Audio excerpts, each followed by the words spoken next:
ఒక కొత్త మార్గంలో వెళ్ళే సినిమా తీయడానికి ముందుకు వచ్చిన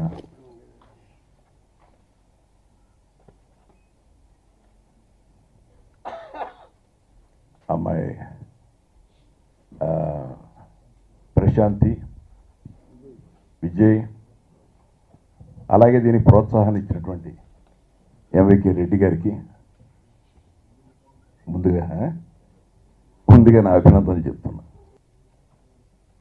అది నాకు చూపించాలని ఆ నిర్మాతలు, దర్శకులు అనుకుంటుంటారు.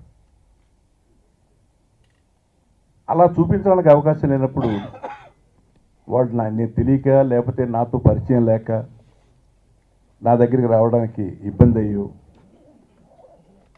ఉన్న వాళ్ళకి నేనే ఫోన్ చేసి ప్రింట్ తెప్పించుకుని చూస్తాను. అలా ఇంతవరకు ఎన్ని సినిమాలు రిలీజ్ అయినాయి వాటిలో ఒక 5-10% తప్ప 90% సినిమాలు ప్రతిసారి నేను చూస్తూనే ఉంటాను. ఎందుకంటే I want to update my self.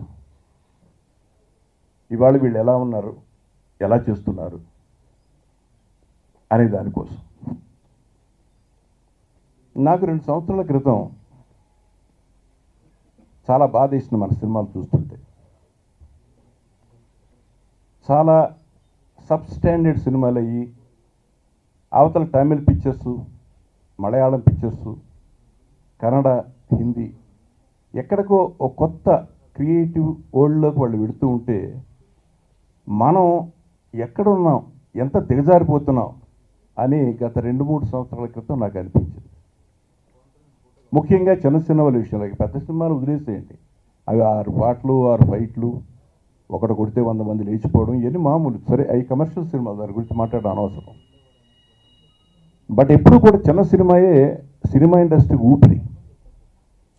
మేమంతా కూడా చిన్న సినిమాలతో పైకి వచ్చిన వాళ్ళం. ఇందాక రెడ్డి గారు అంటున్నారు 40 తాత అమ్మ అన్నాడు అని.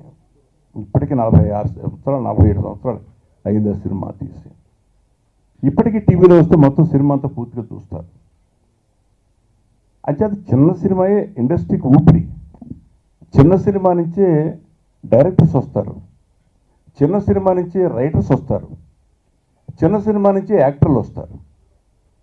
ఇప్పుడు పెద్దవాళ్ళైన యాక్టర్లు అందరూ కూడా చిన్న సినిమాలు చూసిన వాళ్ళే, రైటర్స్ కూడా చిన్న సినిమాలు చూసిన వాళ్ళే, డైరెక్టర్లు చిన్న సినిమాలు చూసిన వాళ్ళే. అందువల్ల చిన్న సినిమా అనేది దీనికి జస్ట్ ప్రాణప్రదాత, ఇట్స్ ఎంట్రీ. తల్లి గర్భం లాంటిది. తల్లి గర్భం నుంచి బయటకు రావడం ఎలాగో చిన్న సినిమా నుంచి ఇండస్ట్రీకి రావడం అంత గొప్పది. నాకు ఈ సినిమా అప్పట్లో ఒకటి ఉండేవాడు, ఫస్ట్ టీవీ స్క్రీన్ మీద నాకు ఇది ఆ టైటిల్ వేయగానే దేర్ ఈజ్ సంథింగ్ అనిపించింది. దానికి కారణం రోహిత్.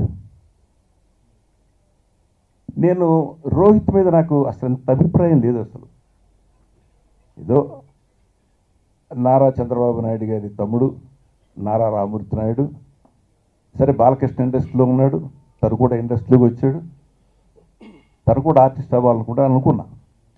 అయితే నారా రోహిత్ ఒక సినిమా 2 సినిమాలు చూసిన తర్వాత బాణం, అసలు ఇతను ఏదో డిఫరెంట్గా ఆలోచిస్తున్నాడు అనే మాట అనిపించింది నాకు. ఇంతవరకు అతను తీసిన సినిమాలన్నీ కూడా అన్నీ డిఫరెంట్గానే ఉన్నాయి. అంటే ఏదో మైండ్ సెట్ చేసుకున్నాడు, ఒక different making, different cinema, different subject. నాకు అందుకే కనిపించగానే చెప్పాను, సబ్జెక్ట్ సెలక్షన్లో చాలా బాగున్నావు అని. అందరూ వెడుతున్న దారి ఒకటైతే తను వెడుతున్న దారి ఇంకొకటి. ఆ సెలక్షన్ నేను నచ్చింది. ఇప్పటికీ అతను ఆర్టిస్ట్గా స్టాండ్ అవ్వడానికి కారణం జస్ట్ ఆ సెలక్షన్. ఇంకా చాలా బ్రైట్ ఫ్యూచర్, చాలా పెద్ద ఫ్యూచర్ వస్తుంది. డైలాగ్ డెలివరీ ఒక స్టైల్ ఏర్పాటు చేసుకున్నాడు.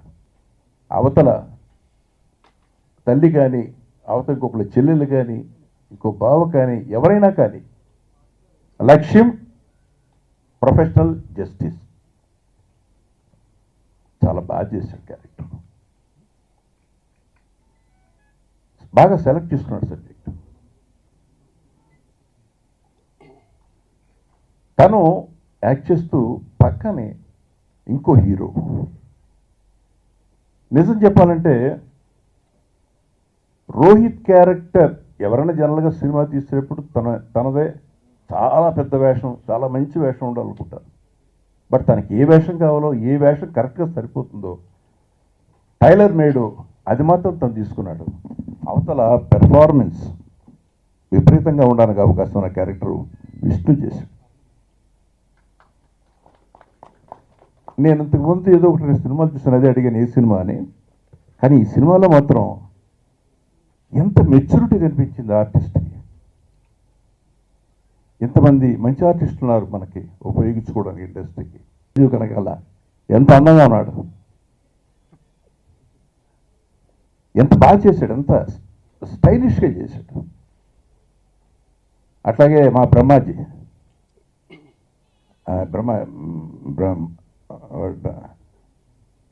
కాదు బ్రహ్మాజీ విఠల్ సేటు, వాడి క్యారెక్టర్ అంత లేచిపోయింది. అందరికంటే లాస్ట్లో వచ్చాడు, ఒక హీరోలా కనిపించాడు సత్య. వాడంత బాగున్నాడు. నేను అడిగిన ఎవరో కుర్రాడని చెప్పి, అంటే ప్రతి క్యారెక్టర్ రిజిస్టర్ అయిపోయేటట్టుగా చేశాడు. నిజంగా విష్ణు స్ట్రగుల్ సెకండ్ హాఫ్లో లాస్ట్ పేజ్ ఎక్సలెంట్. ఆ క్యారెక్టర్ మీద ప్రేమ వచ్చేస్తుంది మనకి. ఎందుకంటే బట్ నో ఫాల్ట్ హిమ్. కేవలం ఒక నక్సలైట్లో చేరిన అక్క రక్త సంబంధం అవడం ఒక్కటే అతని తప్పు. అది కూడా అతను తెలిసిన తప్పు కాదు. ఫర్ దట్ లైఫ్ లాంగ్ బతికుండి చచ్చిపోయాడు. That is the fate of the man. ఎంత చక్కని సబ్జెక్ట్ అండి. అసలు ఇలాంటి ఇరగబడి చూడాలి జనం.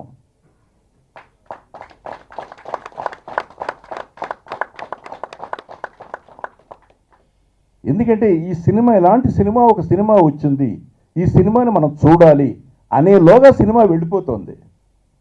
ఎందుకంటే నెక్స్ట్ వారానికి 4 పడిపోతున్నాయి. ఇవాళ ఇందాక రోహిత్ చెప్పింది కరెక్ట్, చాలా చోట్ల లేదన్నారు. ఇవాళ నుంచి 100 స్క్రీన్స్ మళ్ళీ చేస్తున్నారంటే really great. This picture deserves that success. నిజంగా బడ్జెట్ ఎక్కువ పెట్టారు ఈ సినిమాకి. నేను చెప్పా, మీరు ఎక్కువ పెట్టారయ్యా, అంతకంటే తగ్గించాలి అన్న. బట్ అదృష్టం ఏంటంటే ఆ బడ్జెట్ పెట్టినా కూడా ఇవాళ సక్సెస్ ప్రొడ్యూసర్ చాలా హ్యాపీ చేస్తుంది. That's great. ఇలాంటి సినిమాలు అవసరం. నాకు అనిపిస్తుంది సినిమాలకి రేటింగ్లు ఇస్తున్నారు కొన్ని మన వెబ్సైట్లో. ఇవిను కొంతమంది చాలా జెన్యూన్గా, చాలా పెద్ద మనిషి తరహాగా ఇస్తున్నారు. కొన్ని ఉంటాయి కదా, 1-2 చెడు పురుగులు. అంటే డబ్బుల కోసం, బ్లాక్మెయిల్ కోసం. మీడియాని ఎవడైతే బ్లాక్మెయిల్ కోసం తప్పుదారిని పట్టాలనుకుంటాడో వాడు సర్వనాశనం అయిపోయాడు కూడా అయిపోతాడు. యాజ్ ఏ మీడియా మ్యాన్ నేను చెప్తున్నా,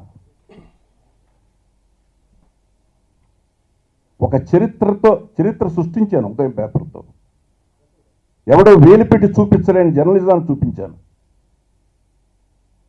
ఇవాళ ఇలాంటి చిన్న సినిమాలను ఎంకరేజ్ చేయండి, నాశనం చేయకండి. డబ్బులు కావాలంటే అడిగి తీసుకోండి, కానీ సినిమా నాశనం చేయకండి. అందులో కొన్ని 10-15 మంచి ప్రాణాలు ఉంటాయి, ఆ ప్రాణాలను చంపకండి. ఏమొస్తుంది మీకు? మీ ఇష్టం వచ్చేట్టుగా రాస్తే ఏమొస్తుంది? ఒకరోజు చదువుతారు, 2 రోజులు తీసుకోవాలి వారేస్తారు. Don't try to blackmail the people, blackmail the films, blackmail the small films. Spare చేస్తారని అనుకోకండి. ఒకరోజు స్పేర్ చేస్తారు, 2 రోజులు స్పేర్ చేస్తారు. Don't think everyday is everyday. నేను అటువంటి వాళ్ళకి హెచ్చరిక చేస్తున్నాను స్టేజ్ నుంచి. మీ రేటింగ్ మీద కొన్ని జీవితాలు ఆధారపడినప్పుడు మీ ఇష్టానుసారంగా ప్రవర్తిస్తే ఎట్లా? బాగుంటే బాగుందని చేయండి. ఒకడేమో ఎంత ఇస్తాడు, ఒకడేమో ఎంత ఇస్తాడు, ఎట్లా? How it is possible? ఈ సినిమాలు ముఖ్యంగా అమెరికాలోను అక్కడ యుఎస్లో రిలీజ్ అయినప్పుడు చిన్న సినిమాలకు తేడా పడుతుంది. అందువల్ల దయచేసి నేను చెప్పింది సదుద్దేశంతో తీసుకోండి, సదుద్దేశంతో తీసుకోండి. నాకు అనిపిస్తోంది అసలు ఇలాంటివన్నీ చూసిన తర్వాత కొంతమంది ఇండస్ట్రీలో ఎలాంటి సంబంధం లేని పెద్ద మనుషులు ఒక 600 మందిని తీసుకుని ఒక టీమ్గా ఏర్పాటు చేసి అది గుడ్ ఫిల్మ్ ప్రమోటర్స్ టీమ్ అని ఒకటి స్టార్ట్ చేయాలని నాకు అనిపిస్తుంది. వాళ్ళు సినిమా చూసిన రోజే నెక్స్ట్ డే దే రిలీజ్ ఈ స్టేట్మెంట్. వాళ్ళు ఇస్తారు రేటింగ్. 1-2 సినిమా చూసిన తర్వాత రేటింగు డెఫినెట్గా ఇంకెవరు చెప్పినా నమ్మరు, ఆ టీం చెప్పిందే నమ్ముతారు. అలాంటి ఒక టీంని ఏర్పాటు చేయడం కోసం రేటింగ్ అంటూ ఉంటే ఈ టీం చెప్పిందే రేటింగు, ఇంకేది రేటింగ్ కాదు అనే ఒక ఆలోచన తీసుకురావడానికి కనీసం ఒక ఏడాదిలో తీసుకురాగలను నేను అనుకుంటున్నాను. కెమెరా చాలా బాగా చేశాడు. అతను చేసిన సినిమా నేను ఎవడే సుబ్రహ్మణ్యం కూడా చూసాను, నేను చాలా బాగా చేశాడు.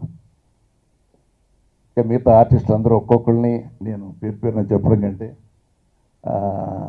మ్యూజిక్ డైరెక్టరు, అట్లాగే సురేష్ బ్యాక్గ్రౌండ్ స్కోరు, తర్వాత కెమెరామెన్ సునీల్,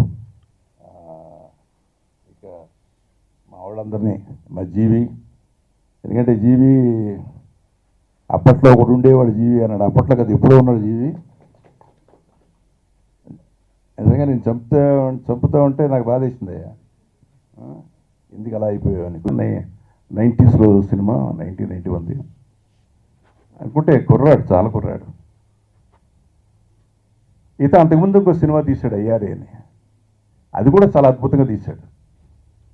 అంటే ఇంతంత మెటీరియల్ మన ఇండస్ట్రీలో, తెలుగు ఫిలిం ఇండస్ట్రీలో ఉందనేది జనానికి ఎప్పుడు తెలుస్తుంది? ఇలాంటి సినిమాలు వస్తే తెలుస్తుంది. ఇవి మీ ద్వారా ప్రజల్లో గడితే తెలుస్తుంది, ఇవి హిట్ అయితే తెలుస్తుంది. ఇవాళ చంద్ర పేరు ఆంధ్రప్రదేశ్ అంతా తెలుస్తుంది బికాస్ ఆఫ్ దిస్ పిక్చర్. ఈ ట్రీట్మెంట్ చాలా కష్టమైన సబ్జెక్ట్ ఇది, బట్ చాలా బాగా హ్యాండిల్ చేశాడు. లెంగ్త్ కూడా చాలా తక్కువ, ఎంత 2 hours 4 minutes. సో రియల్లీ నేను ఇలాంటి సబ్జెక్ట్స్ తీయండి, డెఫినెట్గా జనం క్యాచ్ చేస్తారు. ఎందుకంటే ఎక్కడి నుంచో ఉన్నాం మనం, మైనస్లో ఉన్నాం, మైనస్ నుంచి జీరోకి వచ్చి జీరో నుంచి మళ్ళీ ప్లస్కి రావాలి. కాబట్టి ఇప్పుడిప్పుడే ప్లస్లోకి వస్తుంది. So make such type of films. ఎప్పుడు ఇవి సక్సెస్ అవుతాయి? దీనికి కావాల్సిందల్లా ప్రమోషన్ ఒక్కటే. ఆ ప్రమోషన్ మీరు కార్యక్రమం మొదలుపెట్టారు. డెఫినెట్గా ఈ సినిమా అంటే అఫ్కోర్స్ పండగకి సినిమాలు వస్తున్నాయి కాబట్టి థియేటర్స్ ప్రాబ్లం, కానీ అంతవరకు తిరుగు లేకుండా ఈ సినిమా ఆడాలని మనసారా కోరుతూ సెలవు తీసుకున్నాను. బట్ నేను ఒక సినిమా తీయాలనుకుంటున్నాను, ఒక నాయకురాలు కథ తీయాలనుకుంటున్నాను, జయలలిత కథ కాదు. అది స్క్రిప్ట్ ఫైనలైజ్ అయితే నేను తప్పకుండా మీకు అనౌన్స్ చేస్తాను. ఓకే, ఒక మహానాయకురాలు కథ తీయాలనుకుంటున్నాను. ఫిలింకి ఎస్పెషల్లీ ఒక డిఫరెంట్ ఫిలిం అని స్టార్ట్ చేసాం, కానీ ఇది చాలా తక్కువ థియేటర్లలో మేము రిలీజ్ చేయగలిగామండి. చాలామంది సినిమా చూద్దాం అనుకుంటున్నాం, ఇంకా ఎక్కడ షో సరిగ్గా లేవు అని చెప్పి చాలామంది అన్నారు. అలా కాదండి, ఈ వీక్ నుంచి బాగా థియేటర్స్ అన్నీ కూడా పెరిగినాయి.